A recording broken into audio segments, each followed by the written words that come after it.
in the previous class we have started discussing about ion implantation और इसके थोड़े से बेसिक्स के बारे में हमने पढ़ा. अब थोड़ा सा आगे बढ़ते हैं कि जब ion implantation हो जाता है, once ion implantation is completed, then what are the various phenomena that we should look forward. तो इसमें से 3 हैं, देखते हैं आज कितने हो जाएंगे. First is ion distribution, second is ion stopping, and third is ion channeling. So let's discuss ion distribution. So what basically ion distribution is? So what happens whenever we actually project a ion onto the surface on a wafer, then what happens? After traveling certain distance, your ion comes to rest. So please be careful while listening to this. Otherwise, you will not be able to understand what I am talking about. So what happens? Ion को आपने bombard किया, ये देखिए यहाँ पे दिख रहा है, this is ion bombardment. So I am choosing this colour. So this is your ion beam and it is hitting the surface. So it is not going to get into the rest at once. Just like कि आपने एक bullet को wall के ऊपर hit किया तो एकदम rest में आ जाएगी, नहीं, ऐसा नहीं है. It will take certain distance to get into rest. तो उसके अकॉर्डिंगली दो डिफरेंट टर्म्स हमारे सामने आती हैं. One is called range, this is R, and another is called projected range, RP. So they both having different meaning. One is R, another is RP. One is range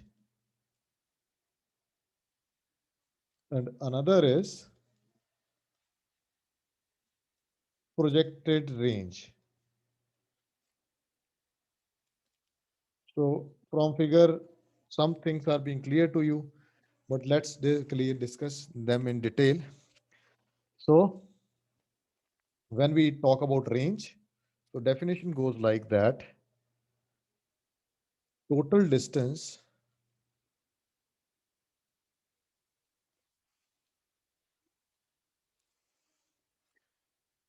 and ion travels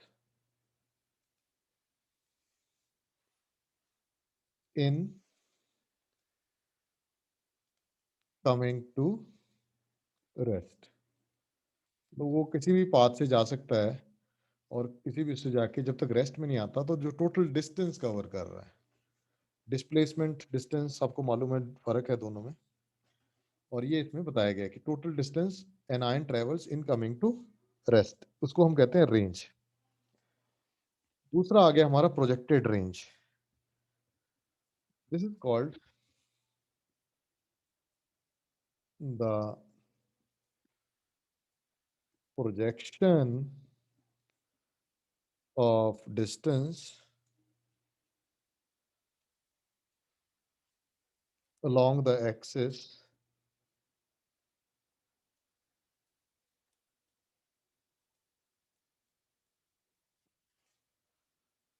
of incidence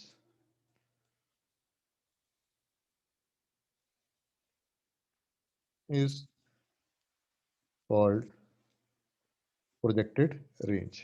ये जो distance है directly, इसको कहते हैं projected distance.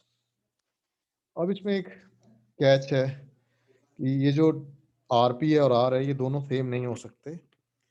The reason behind that is कि जब भी एक आयन है, it enters into the lattice, what happens,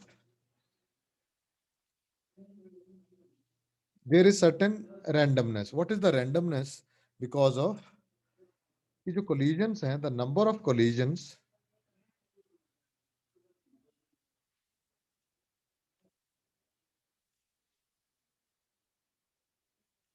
per unit distance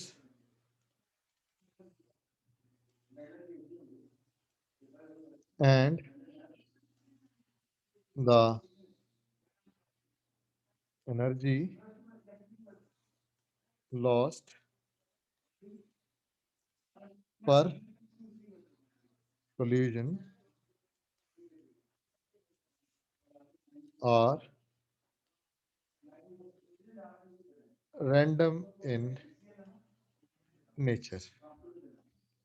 We cannot decide कि एक आपका आयन यहाँ से लेके यहाँ तक कितने कोलिजन्स करेगा और कितनी एनर्जी लॉस्ट होगी, ये सारा रैंडम है, इसको हम फिक्स नहीं कर सकते। तो ये एक कैच है कि इसको हम डायरेक्टली स्टडी नहीं कर सकते इसमें, क्योंकि रैंडमनेस है, और जहाँ भी रैंडमनेस आती है आप जानते हैं वहाँ पे किसी भी बिहेवियर को प्रेडिक्ट करना इतना आसान नहीं रहता।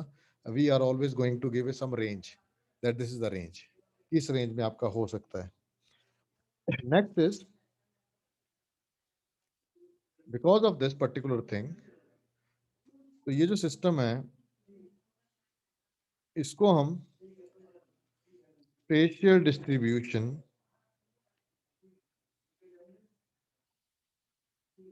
of ions having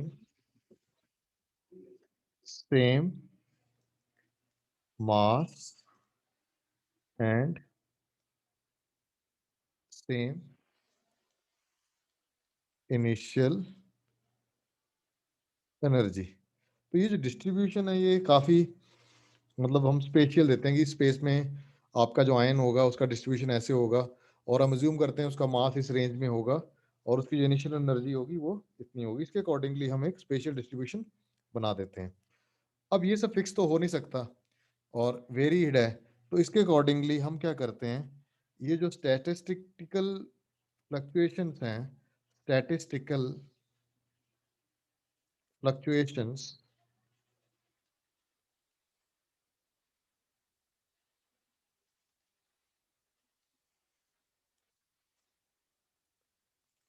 उनको हम क्या कहते हैं, in this range is called projected straggle, projected straggle, और इसको हम डिनोट करते हैं सिग्मा पी से। स्ट्रैगल मींस लिटरली स्ट्रैगल का मतलब होता है घूमना, कि रोमिंग जो कह सकते हैं कि कितना रोम कर रहे हैं आप वहां से वहां तक। तो जो फ्लक्चुएशन है उस रेंज में उसको कहते हैं स्ट्रैगल, फिक्स तो है नहीं। अब हम स्ट्रैगल की स्टैटिस्टिकल फ्लक्चुएशंस की बात करें, ये देखिए यहाँ दिख रहा होगा आपको, तो ये आपकी रेंज है, लेकिन रेंज में फिक्स तो है नहीं। तो एक तो आपका प्रोजेक्टेड रेंज है, उससे वेरी कर रही है, डेल्टा आरपी आपको दिख रहा होगा यहाँ पे, डेल्टा आरपी कि जो आपकी प्रोजेक्टेड है उससे थोड़ा सा वेरी करेगी, और एक डेल्टा आर परपेंडिकुलर दिख रहा होगा आपको।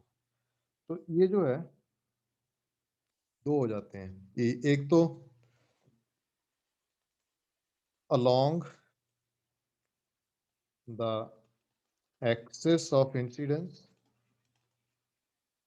जो एक्सिस है उसके along जो इंसिडेंस हो जाता है उसको हम कहते हैं लेटरल स्ट्रैगल, लेटरल स्ट्रैगल, और इसको हम डिनोट करते हैं सिग्मा परपेंडिकुलर, क्योंकि एक्सिस से परपेंडिकुलर है, ये आपकी एक्सिस है, axis is along this plane, ये प्लेन है इस एक्सिस में है और इसके परपेंडिकुलर है ये जो रेंज है, तो इसको कहते हैं लेटरल स्ट्रैगल। तो दो तरीके के होते हैं, एक तो परपेंडिकुलर जिस डायरेक्शन में है उसमें भी जा सकता है, और दूसरा है इस डायरेक्शन में भी जा सकता है। ये आपकी कंसंट्रेशन है, लॉग में है, तो यहाँ मैक्सिमम है, यहाँ 60% रहेगी, आते आते यहाँ पे आपकी जो कंसंट्रेशन है कम है। मैक्सिमम कहाँ पे है, जो रेंज है उस रेंज के आसपास आपकी मैक्सिमम है, और जैसे जैसे आप नीचे आते जाते हैं आपकी रेंज जो है वो कम होती जाती है, कंसंट्रेशन जो है आयन की वो कम होती जाती है। तो अभी तक हमने क्या पढ़ा, अभी तक हमने पढ़ा प्रोजेक्शन रेंज, यहाँ पे अगर आप देख सकते हैं ये रेंज है और ये रेंज है, ये प्रोजेक्शन रेंज है आपका, और वी नो दैट ये जो प्रोजेक्शन रेंज है ये फिक्स नहीं हो सकती। उसका रीजन है क्योंकि इसको हम बस एस्टिमेट कर सकते हैं, because we are not nowhere in a position to know how much number of collisions per unit distance, और कितनी एनर्जी लॉस कर रहे हैं हर कोलिजन में आपका आयन जो है, ये सब रैंडमनेस है। तो we are just in a position to just give a idea कि हाँ ऐसा ऐसा हो सकता है। उसके बेसिस पे हमने एक टर्म निकाला स्ट्रैगल, स्ट्रैगल मीन्स ये दिख रहा है आपको, ये स्ट्रैगल ही है, ये जो इस तरीके का आपको ग्राफ दिख रहा है। तो बेसिकली दिस इज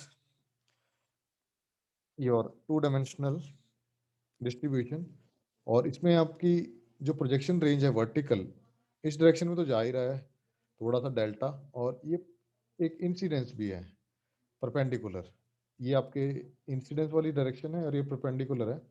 इस डायरेक्शन को हम कहते हैं lateral स्ट्रैगल along the axis of incidence, lateral straggle. Okay, so this can be a other thing perpendicular to the axis of incidence. Okay, so this is perpendicular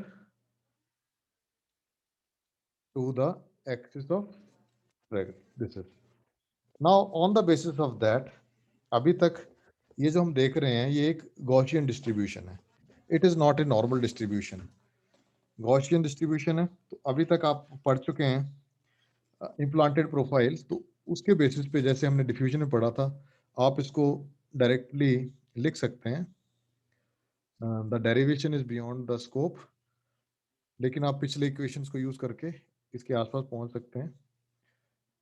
ये s under root 2 pi sigma p then exponential of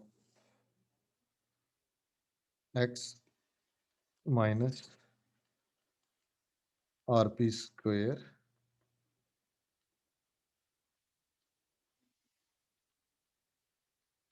to sigma p square. ये अब इसमें से जो different terms हैं उनके different meanings हैं। जो S है आपका that is ion dose per unit area, okay, और सिग्मा पी आपको मालूम है एंड आर पी भी मालूम है, okay. Straggle around perpendicular axis and straggle around incidence axis, range projection range axis.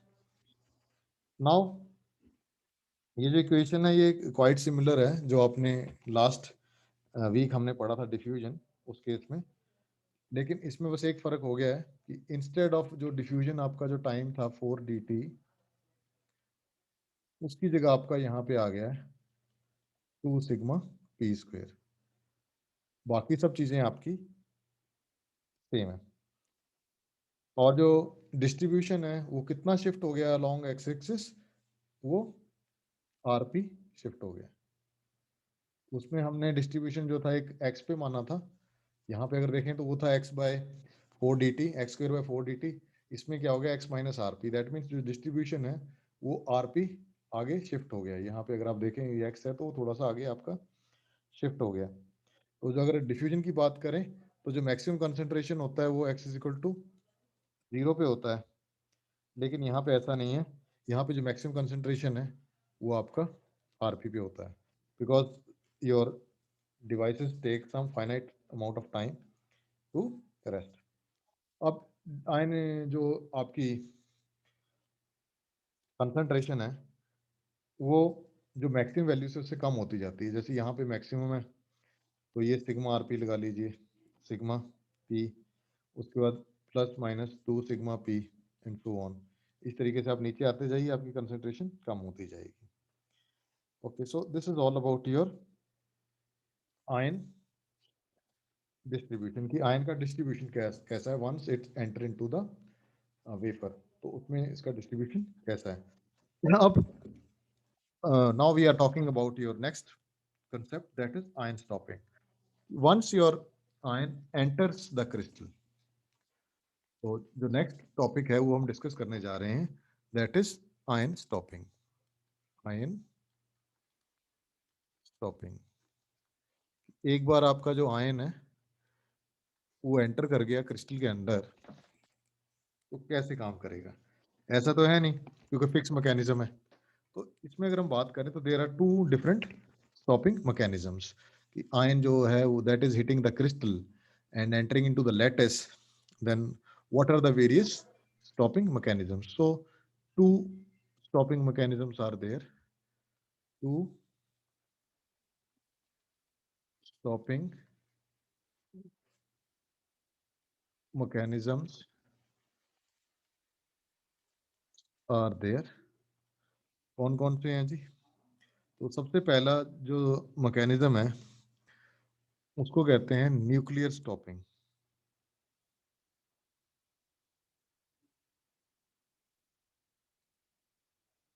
क्यों कहते हैं ऐसा, वो हम अभी डिस्कस करते हैं. And second is called electronic stopping. So I am discussing them one by one. The first is, in the first case, जैसे ही आपका क्या होता है, एक आयन एंटर करता है, so it is having lot of energy. So we do not use term ion, we use term energetic ion. ऐसा क्यों है? क्योंकि हमने देखा होगा, आपने लास्ट लेक्चर में हमने डिस्कस किया था कि आयन को हम बहुत ज़्यादा एनर्जी प्रोवाइड करते हैं. तो होता क्या है कि जैसे ही वो सबस्ट्रेट में हिट करता है, सबस्ट्रेट में हिट करता है तो वो रेस्ट में लाने की कोशिश की जाती है.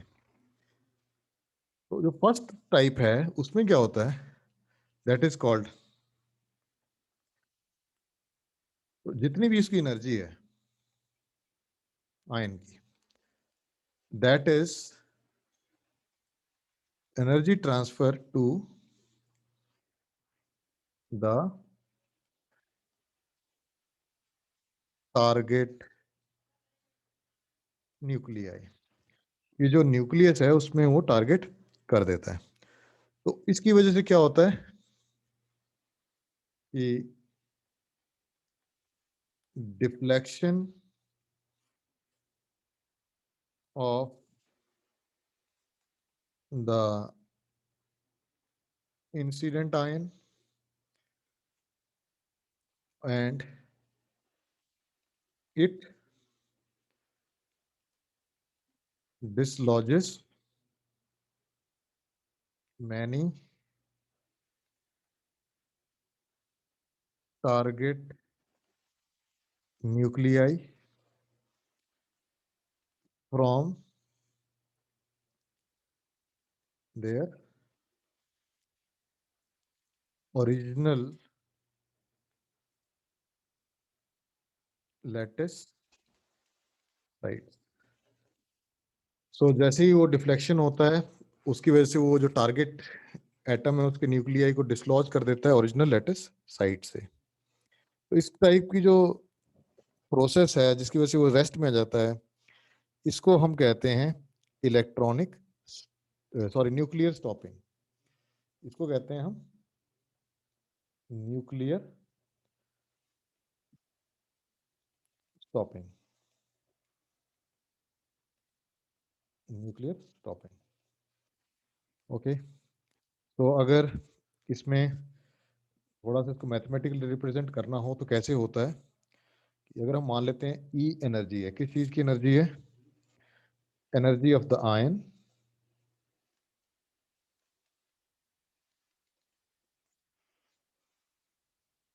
At any point x along its path. तो अगर ऐसा कुछ है कि अगर ई एनर्जी है किसकी, आयन की, at any point x along its path, तो जो न्यूक्लियर स्टॉपिंग पावर है, न्यूक्लियर स्टॉपिंग पावर है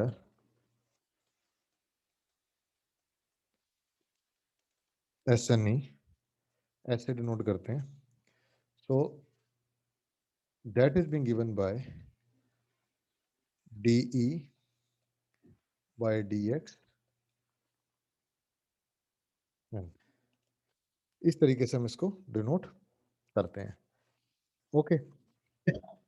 तो ये पावर कितनी है कि जो उसमें ये डिक्रीज होते होते दोनों बराबर आ जाएं, इसलिए इसको इस तरीके से इन्होंने डिनोट किया हुआ है।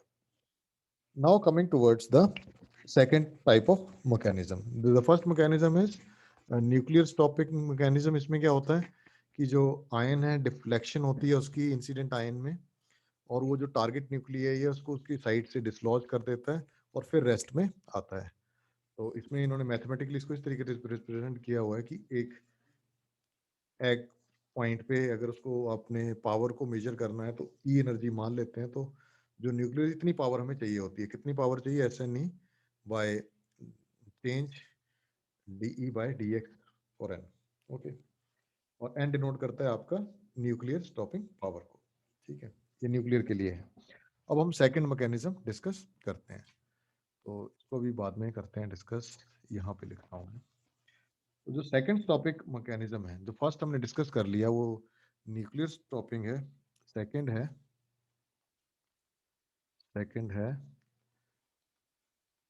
Electronic stopping mechanism. अब ये क्या है पहले वो डिस्कस करते हैं, फिर इसको मैथमेटिकली रिप्रेजेंट हम करते हैं। तो इसमें क्या है, इट इज, इसको हम डिफाइन करना चाहें तो ये क्या है, ये एक मैकेनिज्म है,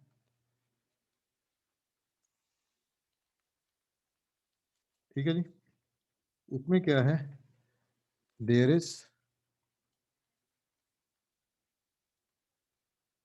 इंटरेक्शन, किसके बीच में इंटरेक्शन है, interaction of the incident ion. Incident ion कौन सा होता है, which we are actually charging and hitting on to the wafer. और किसके साथ इंटरेक्शन है, interaction of the incident ion with the cloud of electrons surrounding the target atom, surrounding the targets atom। ठीक है जी, जो टारगेट एटम्स है उसके आसपास जो इलेक्ट्रॉन्स हैं उसका जो क्लाउड होता है, क्योंकि क्लाउड इसलिए कहते हैं क्योंकि जहाँ पे आपको प्रोबेबिलिटी नहीं मालूम किसी चीज की कहाँ है, उसको हम कहते हैं कि हाँ this is a region where actually things are there. Okay, तो क्लाउड ऑफ इलेक्ट्रॉन्स हैं किसके, टारगेट एटम के, तो उसके ऊपर जब इंटरेक्शन होती है आपकी, that is called electronic stopping mechanisms.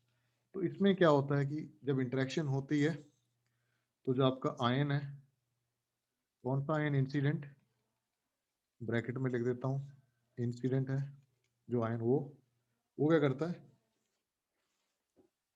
Loses energy, क्योंकि जब भी आपका कोलिजन होगा एनर्जी लूज होगी होगी, loses energy in collision.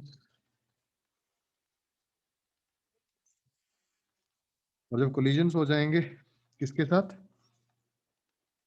With electrons, और यहाँ पे जो इंटरेक्शन होगी that is called through coulombic interaction,